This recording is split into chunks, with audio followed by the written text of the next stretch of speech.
I was put in touch with Tahrir Justice Center, and together we took on a client who got in a situation where she was in a home that was very abusive. Her children weren't safe. She got death threats. Having no other family to go to, her only recourse was to move to the States, which she did. We came in at the point where she had filed for asylum and was in removal proceedings here in the US. And in the middle of that process, her case was dismissed without prejudice. We went ahead and filed an affirmative asylum, which is something you file when someone is not in the middle of removal proceedings, but you want to get ahead of any issues that may come up if the case is brought again. That case is ongoing, and we feel very hopeful. As an immigrant, I really do think that giving back to that community makes my practice all the more fulfilling.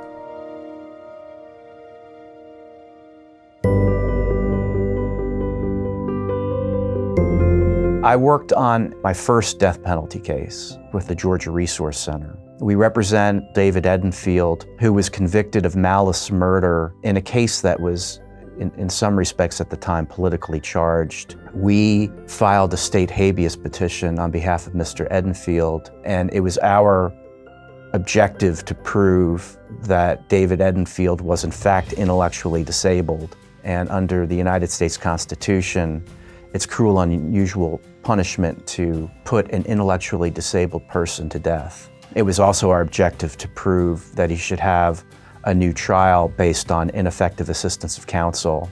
Ultimately, we were successful, and the Superior Court judge entered an order vacating his death sentence, and that doesn't happen too often.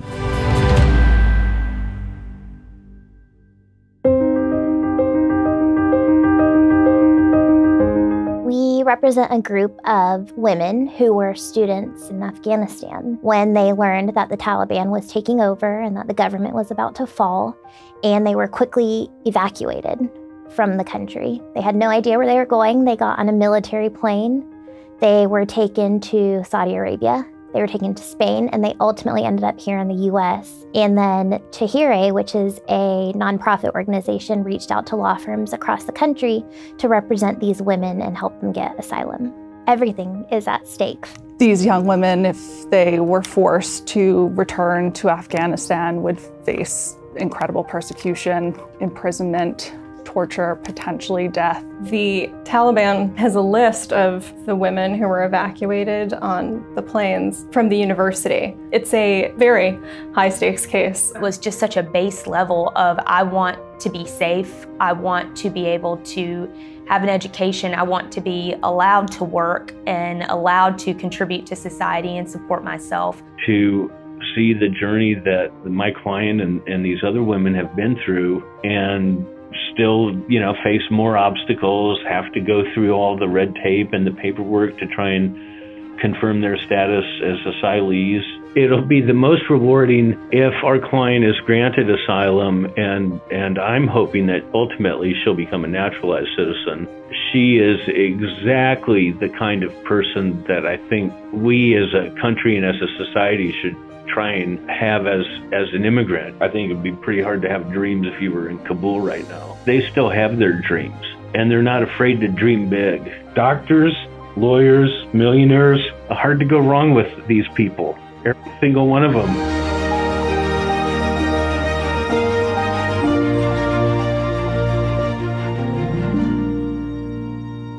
I had the idea how to bring all my stories from the past, but I didn't know how to present that in a piece of paper and hand it to for the government. A lawyer is the best expert to help people get through all these stuff and to succeed towards getting the asylum. I was really inspired. That's why I decided to be a lawyer as well and to help immigrants. As you know, America is made up of all immigrants, and every people who are coming newly to the United States, for sure they need a lawyer. And I'm inspired by his work, and I decided to go to law school if I can. And if I can afford to go to law school, you know how expensive it is.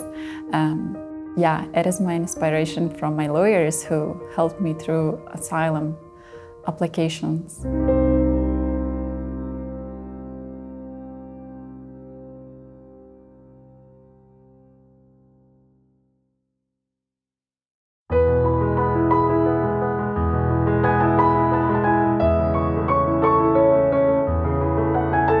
client was facing immigration proceedings that focused on the government's contention that he had committed an aggravated felony. And the immigration statute defines that term as crimes that carry a punishment of at least 12 months in prison. And the government was relying on a decades-old misdemeanor conviction that we were arguing did not qualify as an aggravated felony. The state sentencing court had filled out a pre-prepared form that didn't have an option for probation. So it looked like from the form he had been sentenced to a year in prison.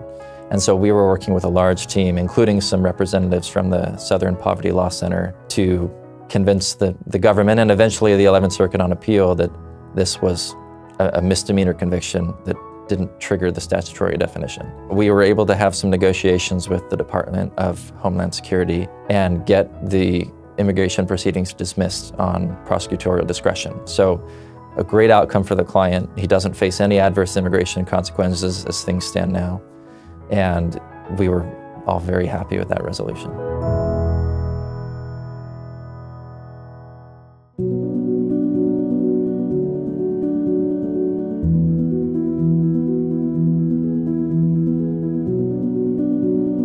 Shortly after starting at Kilpatrick, I started working on a post-conviction capital case for Erica Shepard.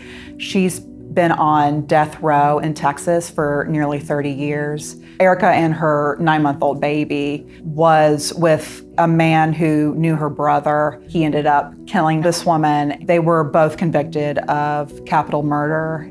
So I'm working with a team of Kilpatrick attorneys and students and attorneys from Cornell Law School on re-examining all the discovery and doing additional investigation into the case for potential claims for a habeas petition. She was very young at the time and talking about the effect that her age and her cognitive ability and her oppression ability, as well as the effect of racial bias on her conviction and her sentence, just in hopes of improving her situation and having her death sentence revoked.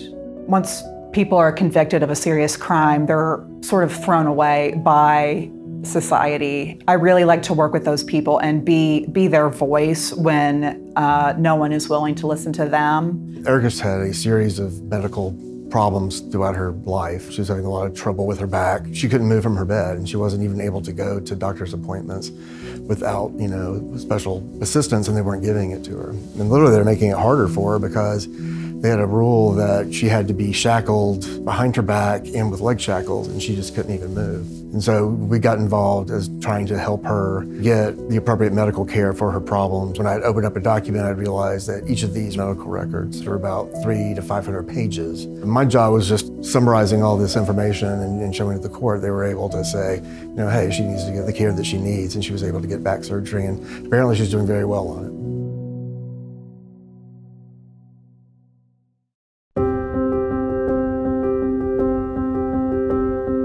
The focus of this project generally was to get the gentleman who had been arrested out of Rikers Island. As David Mayberry said, he's rotting in hell. This gentleman was clearly suffering from some sort of psychiatric issue. It was totally inappropriate for him to be incarcerated with violent criminals. By the time I was brought into the case, he'd already been attacked 3 times, viciously. All of the rumors in the lore of Rikers Island basically turned out to be true. There's been a lot in the news about Rikers Island in New York and how increasingly dangerous it was, and the horror stories that were coming out of there that inmates were literally running parts of the prison. So under this program, the original expectation was that we would prepare and file a writ, submit it, and eventually, hopefully, he would get out. We were able to achieve a result working with his DAs. He had cases pending on both the Brooklyn side and in New York. At the end of the day, he was ultimately granted the petition to be moved to housing for mental illness, to get out of Rikers specifically, and as far as I know, is there now still awaiting trial. For me, it was a good, healthy, stark reminder of that corny notion of why you went to law school in the first place. Every minute I spent on this case was going toward making real change in an individual's life in an immediate fashion. So when we got the call that he had finally been transferred from Rikers to Kirby. That was a success. I mean, that was a good day. And not only was I pleased about it, but I was, from the whole way through, I was immediately impressed with David Mayberry's approach to, we got to get this guy out of there. He's rotting in hell, all the way to the celebration of, we did it. We got the guy out of there.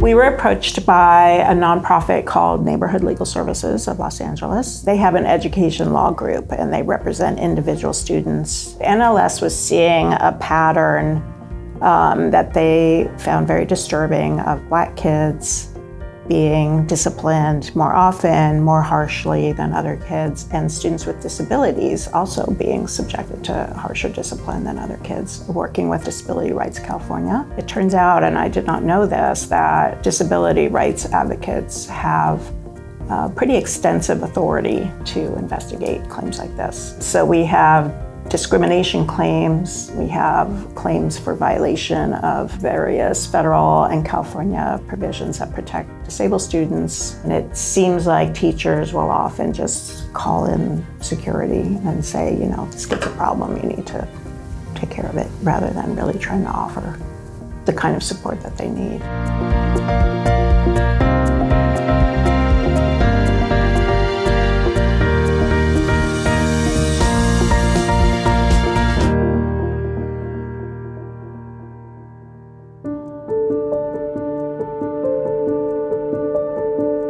The Pro Bono Adoption Assistance Program that we run here through Denver is a great opportunity for many clients.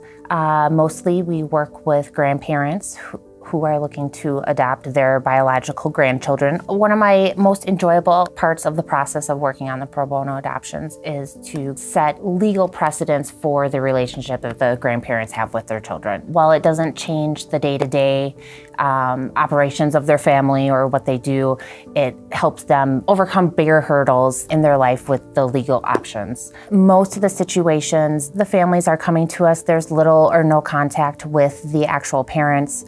The grandparents have taken care of these children since their birth. They're all that they know. It's nice to be able to go above and beyond and figure out what they actually need. It's a great program that helps a lot of families in the Denver area. But one challenging aspect of it is it's very emotional, right? Especially compared to the type of work that we do on a day-to-day basis. Emily has been outstanding at working with the individual families, managing communications, appearing at court with me, with them, and really just helping the entire process go through smoothly. I really look forward to working with her on future projects. She is greatly appreciated in this respect.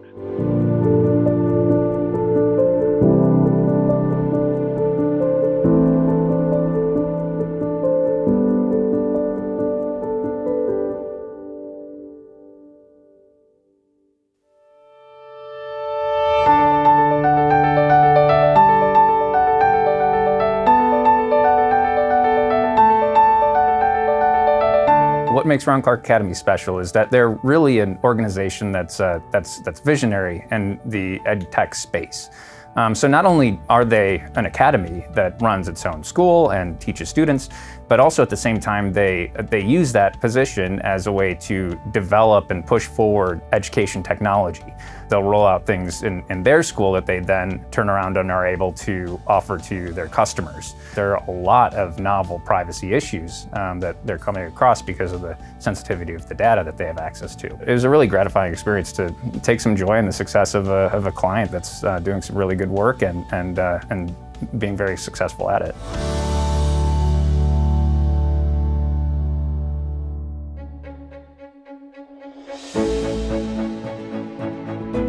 I come from a really small, underprivileged community where there are lots of nonprofit organizations trying to help the community in different ways, and without having the local law firms provide pro bono work, they wouldn't be able to get the legal services they need. So I see it firsthand.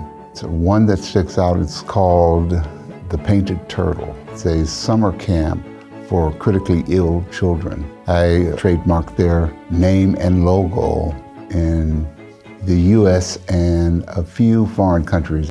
Carl, instead of just handling filings as directed by attorneys, he completely took ownership of every trademark application and communicating with attorneys, actually collecting evidence that would be needed for the filing. Just took on a very large substantive role in the whole matter, which was very impressive and much needed, honestly. Paralegals get to do some of the substantive work in trademarks and copyrights and patent work. And so, you know, there's a sense of ownership you get when you're riding down the street or in a store and you see a brand that you were very, very involved in getting that brand to market, or, you know, so yeah, I like the work that I do.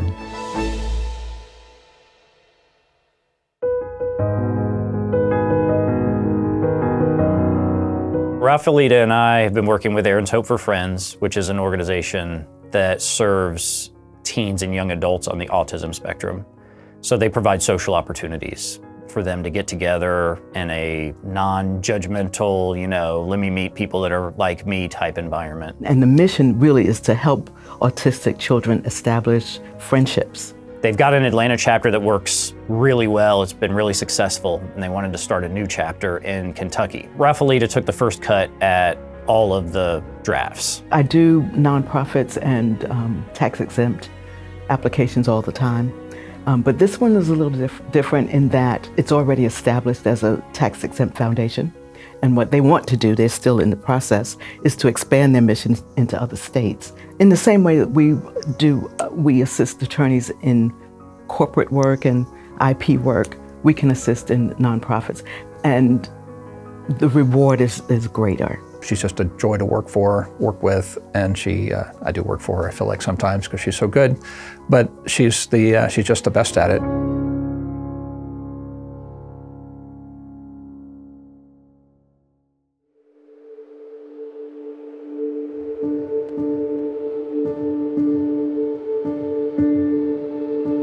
Darcy was a member of the firm for almost 20 years, and she was a senior project manager on the LitSmart e-discovery team. She was very dedicated to the firm and also to the firm's mission of pro bono work. Darcy had formed such a close working relationship with a specific forensic vendor. She reached out to them and asked if they might be interested in conducting a forensic collection of this asylum seeker's text messages at no charge. And they jumped at the chance, and they did that partially because, yes, they believed in the mission and it was just and right, but also because they just trusted and respected Darcy, and they wanted to do, you know, something. If it was important to her, then it was important to them. She loved to see with pro bono that she was making a difference, that she could, you know, see the end result and how it was affecting people instead of just the minutia that sometimes we get caught up in day to day. Darcy was emblematic of the kind of person that we describe and the kind of mission statements and aspirations that the firm puts forward.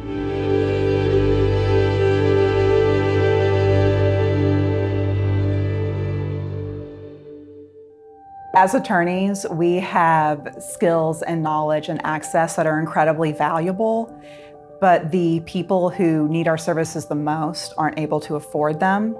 So it's our responsibility to give back to our communities by using our unique resources to help others. Sometimes it's easy to take the individual out of the business. And what I like is that when we do pro bono work, we're working with individuals on the day-to-day. It's not about anything but the individual, not a big corporation, not a big organization. So it reminds us that the client-based care that we provide everyone should be individualized. It's something that I had heard about being recruited to the firm. It's something I saw a little bit as a summer associate, but I could have never imagined that within a month of starting full-time, I would be working on a cert petition to the U.S. Supreme Court. That's something that, that I got to do because of pro bono, and I'm sure when similar opportunities arise in the future when it comes to paid clients, I'll be drawing on that experience. I can get involved in a case and then provide my my trial expertise and my expertise in taking depositions and things like that to be part of a team that gets, at the end of the day, really, I think, groundbreaking results. And so let's not be daunted by the fact that these might be areas outside of our legal expertise, because again, so much of this is just going to be advocacy, persistence, and caring about a client who needs true assistance. I just am very grateful for the pro bono program and the firm's commitment to it, and all of the amazing attorneys that I've gotten to work with. Just get involved. You'll be surprised how much impact you really can have and how much it will impact you as well.